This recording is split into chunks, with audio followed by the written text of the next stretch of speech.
বিসর্জন দিয়ে দাও। না বটু না, আমি পারবো না।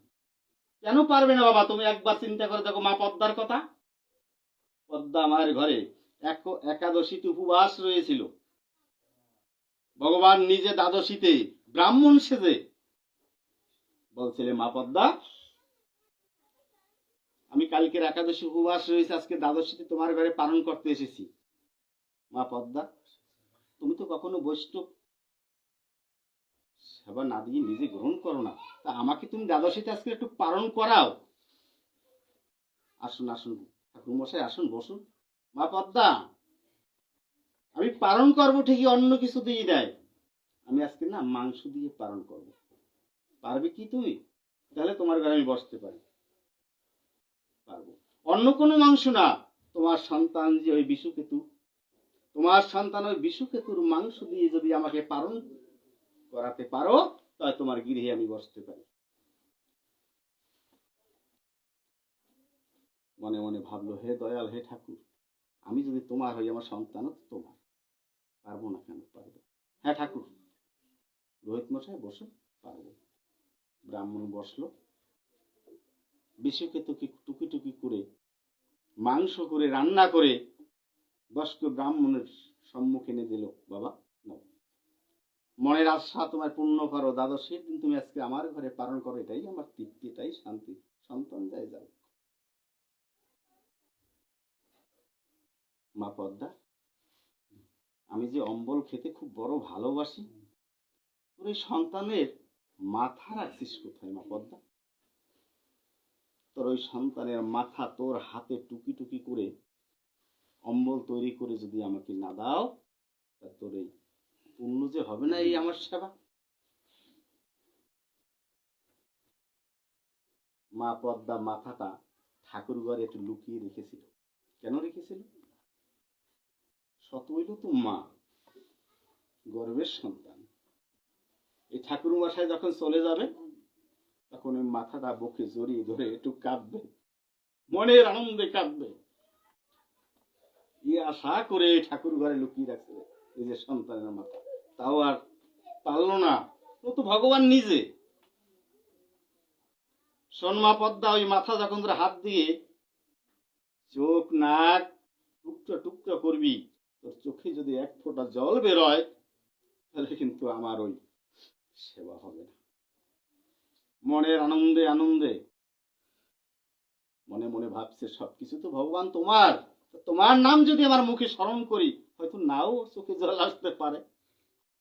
হ্যাঁ কৃষ্ণ মুখে অবিরাম, হাতে টুকরা টুকরা করে অম্বল তৈরি করে বয়স্ক ব্রাহ্মণের সম্মুখে নিয়ে দিয়েছে।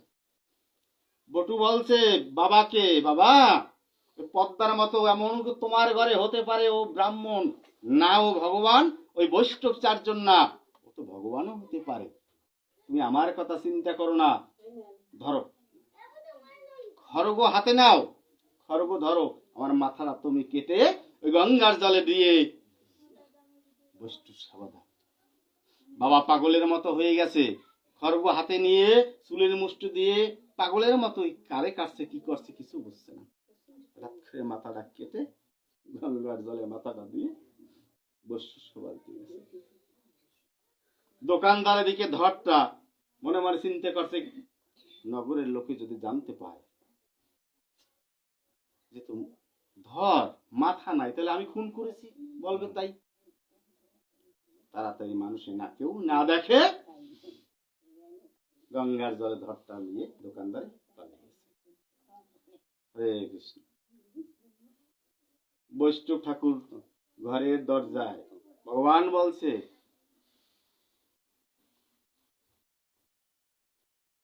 আগে খাবো না, আগে স্নান করব, চলো গঙ্গার জলে চলো, গঙ্গার ঘাট আমাদের দেখিয়ে দাও, আগে স্নান করে আসি, তারপরে সে খাওয়া দাওয়া হবে।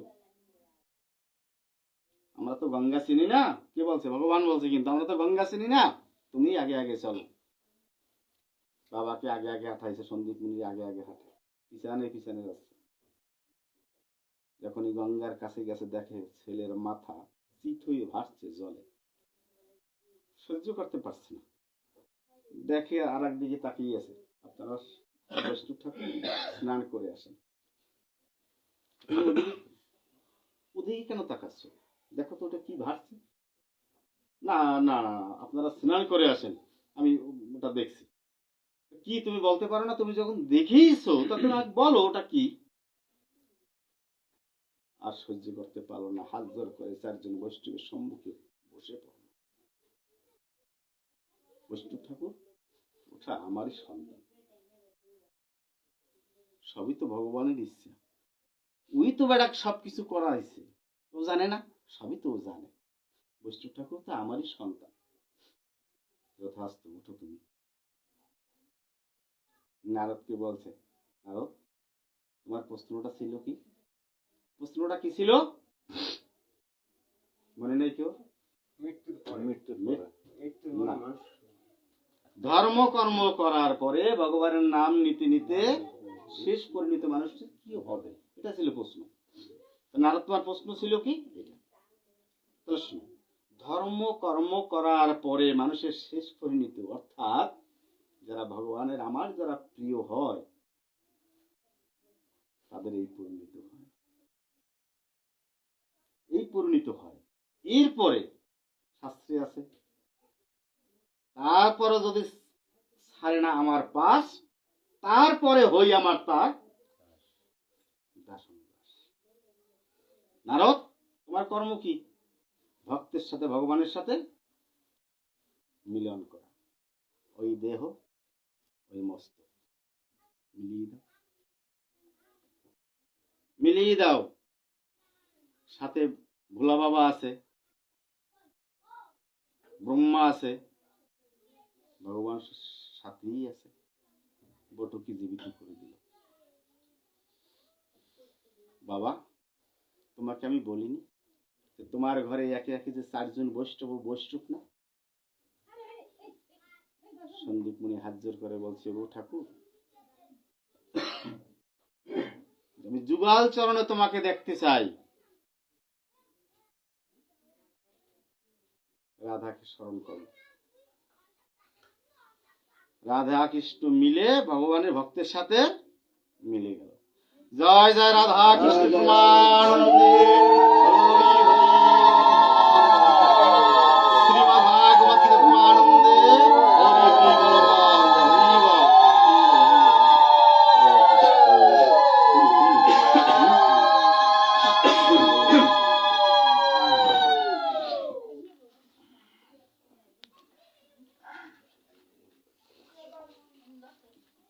গান বাজনা করবে না?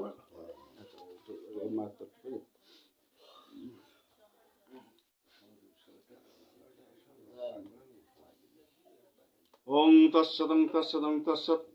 গীতা মে হৃদয়ং পার্থ, গীতা মে সারমুক্তমম, গীতা মে জ্ঞানাতগ্রং, গীতা মে জ্ঞানাভ্যয়ম, গীতা মে পরমং গুহং, গীতা মে পরম গুরু, গীতাস্যং তিষ্ঠামি, গীতা মে পরমং গৃহং, গীতা জ্ঞান সমস্তি পল্লিম মহম, গীতা মে পরমা বিদ্যা ব্রহ্মরূপণ সংশয় অর্ধ মাত্র হরা নিত্যমণি পদ্মতিকা, গীতা নামনি বক্ষামি গুহানি সিনু পাণ্ডব, কীর্তনাথ সর্ব পাপনি বিলেন জানতি তৎক্ষণাৎ, গঙ্গা গীতা সাবিত্রী সীতা সত্তা পতিব্রতা, ব্রহ্মা বলি ব্রহ্মা বিদ্যা ত্রিসন্ধ্যা মুক্তি গেয়নি, অর্ধ মাত্র চিত্তানন্দা ভোগ নাশিনী বিদত্তি পরানন্দ তথার্থ জ্ঞান মঞ্জরি, ইত্যুত্তানি জব নিত্যং নরনিশ্ব মানসংজ্ঞান সিদ্ধি বাড়তং ততন্তে পরমং পদম, পাঠে অসমর্থ সম্পূর্ণ তদার্থ পাঠ পস্তরণ তথা গোতনা পুণ্য লভতে নাত্র সংশয়।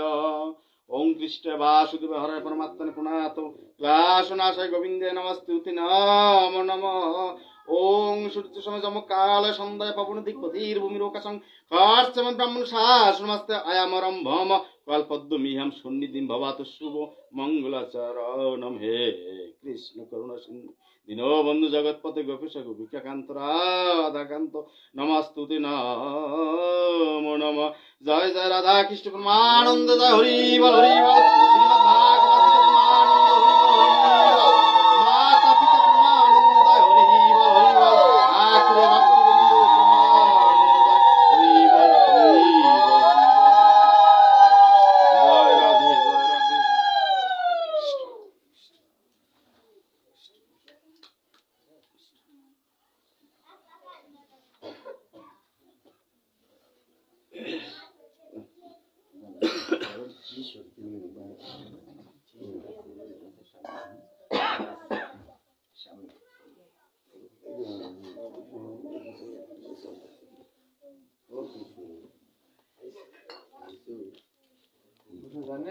না ও আগুই তো মানে গরম করো না। দাও দাও দাও না বড় দেখতেছি